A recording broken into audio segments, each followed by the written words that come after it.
संक्षिप्त शिव पुराण रुद्र संहिता। महाप्रलय काल में केवल सद ब्रह्मा की सत्ता का प्रतिपादन,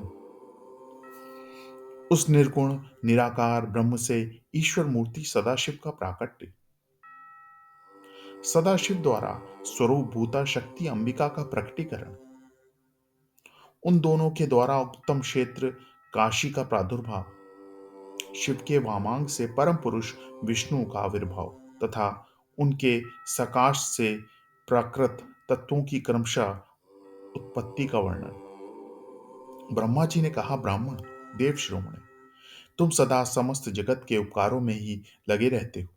तुमने लोगों के हित की कामना से यह बहुत उत्तम बात पूछी है, जिसके सुनने से संपूर्ण लोगों के समस्त पापों का क्षय हो जाता है। उस अनामय शिव तत्व का मैं तुमसे वर्णन करता हूं।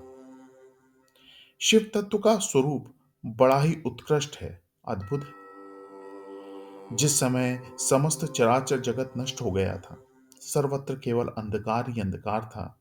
न सूर्य दिखाई देते थे, न चंद्रमा। अन्य अन्य ग्रहों और नक्षत्रों का भी पता नहीं था। न दिन होता था, न रात। अग्नि, पृथ्वी, वायु और जल की भी सत्ता नहीं थी। प्रधान तत्व से रहित सूना आकाश मात्र शेष था। दूसरे किसी तेज की उपलब्धि नहीं होती थी। अदृष्ट आदि का भी अस्तित्व नहीं था। शब्द और स्पर्श भी साथ छोड़ चुके थे। गंध और रूप की भी अभिव्यक्ति नहीं होती थी। रस का भी अभाव हो गया था। दिशाओं का भी भान नहीं होता था।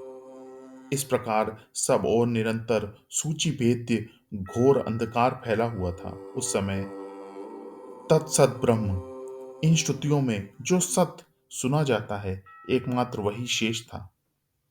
जब यह वह ऐसा जो इत्यादि रूप से निर्दिष्ट होने वाला भावात्मक जगत नहीं था, उस समय एकमात्र वह सत्य ही शेष था, जिसे योगी जन अपने हृदय आकाश में निरंतर देखते हैं। वह सत्य तत्व मन का विषय नहीं है। वाणी की भी वहां तक कभी पहुंच नहीं होती। वह नाम तथा रूप रंग से भी शून्य है। वह न स्थूल है, न कृश, न ह्रास्व है, न दीर्घ तथा न लघु है, न गुरु। उसमें न कभी वृद्धि होती है, न ह्रास। श्रुति भी उसके विचार में चकित भाव से है इतना ही कहती है, अर्थात उसकी सत्ता मात्र का ही निरूपण कर पाती है। उसका कोई विशेष विवरण देने में असमर्थ हो जाती है। वह सत्य, ज्ञान स्वरूप, अनंत, परमानंदमय, परम ज्योति स्वरूप, अप्रमेय, आधार रहित, निर्विकार, निराकार, निर्गुण, योगी गम्य, सर्वव्यापी, सबका एकमात्र कारण, निर्विकल्प, निरारंभ, माया शून्य, उपद्रव रहित, अद्वितीय, अनादि, अनंत, संकोच विकास से शून्य तथा चिन्मय है। जिस पार ब्रह्म के विषय में ज्ञान और अज्ञान से पूर्ण उक्तियों द्वारा इस प्रकार विकल्प किए जाते हैं, उसने कुछ काल के बाद द्वितीय की इच्छा प्रकट की। उसके भीतर एक से अनेक होने का संकल्प उदित हुआ। तब वह निराकार परमात्मा ने अपनी लीला शक्ति से अपने लिए मूर्ति आकार की कल्पना की। वह मूर्ति संपूर्ण ऐश्वर्य गुणों से संपन्न, सर्व ज्ञानमयी, शुभ स्वरूपा, सर्वव्यापिनी, सर्वरूपा, सर्वदर्शनी, सर्वकारिणी, सबकी एकमात्र वंदनीया, सर्वज्ञा, सब कुछ देने वाली और संपूर्ण संस्कृतियों का केंद्र थी। उस शुद्ध रूपिणी ईश्वर मूर्ति की कल्पना करके वह अद्वितीय, अनादि, अनंत, सर्व प्रकाशक, चिन्मय, सर्वव्यापी और अविनाशी पार ब्रह्म अंतर्निहित हो गया। जो मूर्ति रहित परम ब्रह्म है, उसी की मूर्ति भगवान सदाशिव है। अर्वाचीन और प्राचीन विद्वान उन्हीं को ईश्वर कहते हैं। उस समय एकाकी रहकर स्वेच्छानुसार विहार करने वाले उन सदाशिव ने अपने विग्रह से स्वयं ही एक स्वरूपभूता शक्ति की सृष्टि की, जो उनके अपने श्रीअंग से कभी अलग होने वाली नहीं थी। उस पराशक्ति को प्रधान प्रकृति, गुणवती माया, बुद्धि तत्व की जननी तथा विकार रहित बताया गया है। वह शक्ति अंबिका कही गई है। उसी को प्रकृति, सर्वेश्वरी, त्रिदेव जननी, नित्या, मूल कारण भी कहते हैं। सदाशिव द्वारा प्रकट की गई उस शक्ति के 8 भुजाएं हैं। उस शुभ लक्षणा देवी के मुख की शोभा विचित्र है। वह अकेली ही अपने मुखमंडल में सदा और एक सहस्र चंद्रमाओं की कांति धारण करती है। नाना प्रकार के आभूषण उसके श्रीअंगों की शोभा बढ़ाते हैं। वह देवी नाना प्रकार की गतियों से संपन्न है और अनेक प्रकार के अस्त्र शस्त्र धारण करती है। उसके खुले हुए नेत्र खिले हुए कमल के समान जान पड़ते हैं। वह अचिंत्य तेज से जगमगाती है और सबकी योनि है और सदा उद्यमशील रहती है। एकाकिनी होने पर भी वह माया संयोगवश अनेक हो जाती है। वह जो सदाशिव है, उन्हें परम पुरुष ईश्वर, शिव, शंभु और महेश्वर कहते हैं। वे अपने मस्तक पर आकाश गंगा को धारण करते हैं। उनके भाल देश में चंद्रमा शोभा पाते हैं। उनके 5 मुख है और प्रत्येक मुख में 3 नेत्र हैं। उनका चित्त सदा प्रसन्न रहता है। वे 10 भुजाओं से युक्त और त्रिशूलधारी हैं। उनके श्रीअंगों की प्रभा कर्पूर के समान श्वेत गौर है। वे अपने सारे अंगों में भस्म रमाते रहते हैं। उन काल रूपी ब्रह्म ने एक ही समय शक्ति के नाथ शिवलोक नामक क्षेत्र का निर्माण किया। उस उत्तम क्षेत्र को ही काशी कहते हैं। वह परम निर्वाण या मोक्ष का स्थान है, जो सबके ऊपर विराजमान है।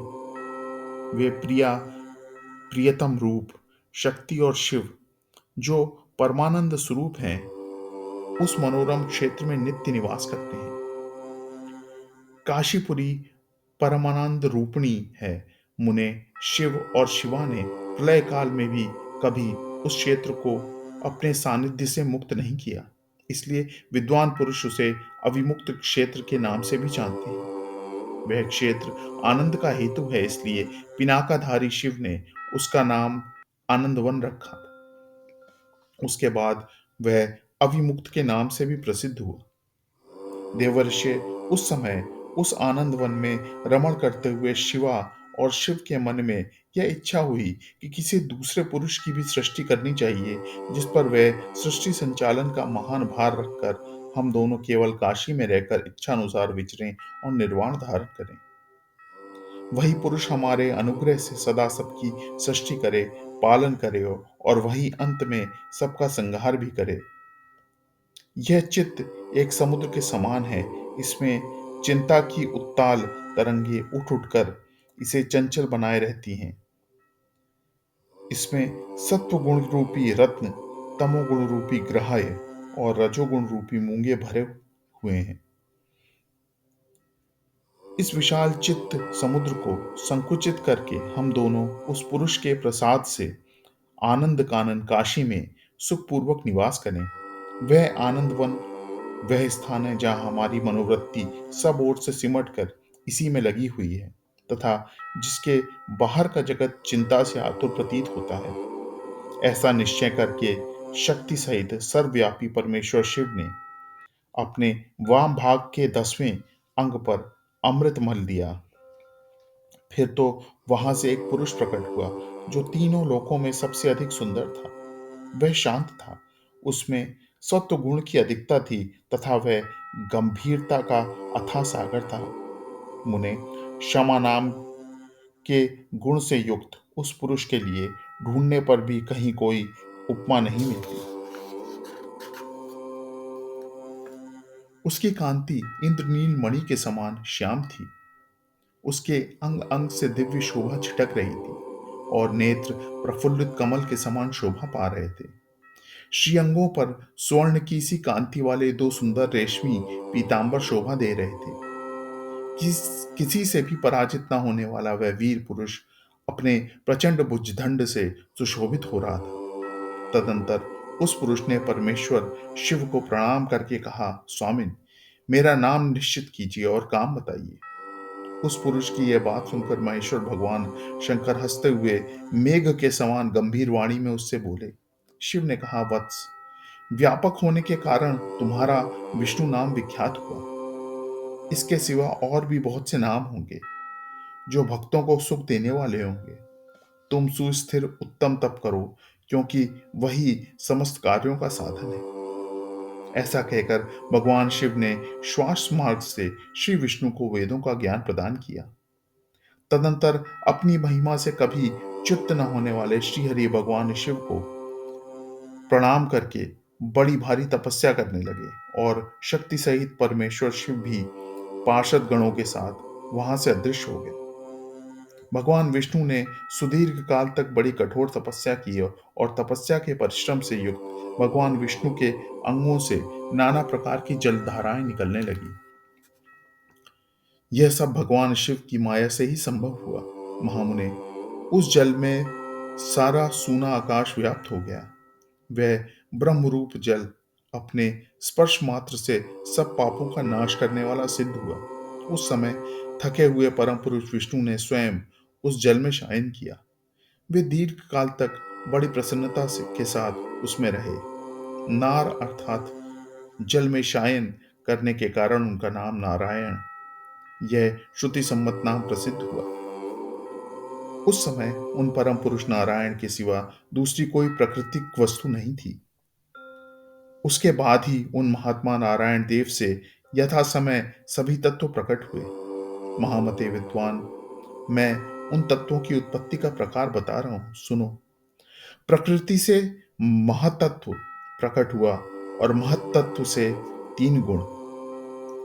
इन गुणों के भेद से ही त्रिविध अहंकार की उत्पत्ति हुई।